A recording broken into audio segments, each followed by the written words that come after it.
Hello, hello, hello. Thanks for being here. I'm sorting through more sound disk things, and this looked very familiar. Back, way back, in the early days, that's going to be a comma, of the Commodore 64, Commodore Canada did a really fine demo. Now, I don't know if this, oh, okay. This was, I think, supposed to sit in a store. So we will press S, and then it will go. Now, as I remember, this was a demo for the Commodore 64 made by Commodore Canada just before Christmas of, I think the first Christmas the 64 was out, but I don't remember. I do remember seeing this demoed at Leaside High School at a TPUG meeting, and it was fantastic. It was. I think a lot of the best people at Commodore at the time were at Commodore Canada, and some of them did move to other places around the world. But I think some of the most ingenious people were there. People like Paul Higginbottom and David Berezowski, as well as others, who would do things that helped people see the remarkable nature of what was possible on the Commodore 64. Unfortunately, one of those things was not a fast disk drive. Anyway, as you saw, this had many, many files, but it is worth the wait. It is indeed. And just imagine, this is like 40 years ago, or so, in a high school auditorium. Even though the Commodore 64 was color, all TPUG had at the time was a green screen projector, but it did very well. So this would have been monochrome green being displayed on a large pull-down basically like a slide projector screen. Oh, here we go. It's time to see all the magic that is possible from the Commodore 64.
Just stepping in here. Certainly, the very first thing in this video did not play right. The snow was supposed to come down ever so gently.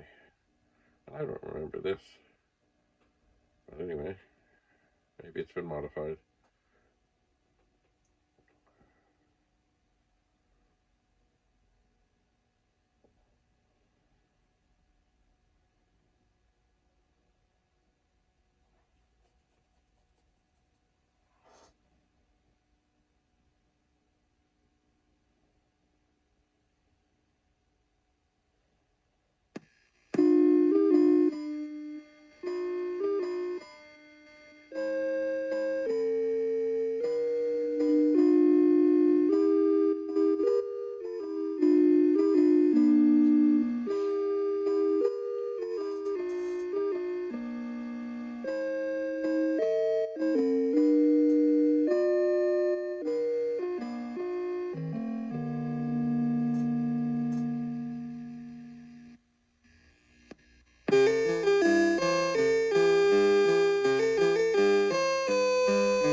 there's something strange here, because I remember these things just popping up and not going through this whole thing. So who knows? Maybe I should reboot and restart and try again. But for the moment, let's just enjoy the magic of the Commodore 64.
Okay, I am gonna press this and start this again. Certainly, this is not the original, because the original, way back when the 64 first came out, the machine was not $197.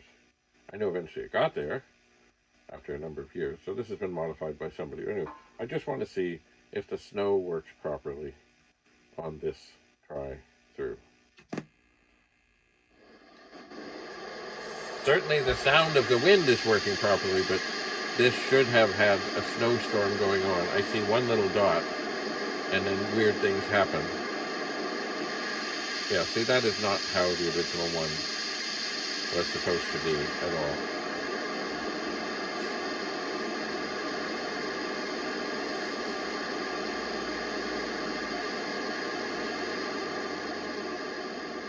So this is indeed modified from the original. It's not that it's bad, it's just, different.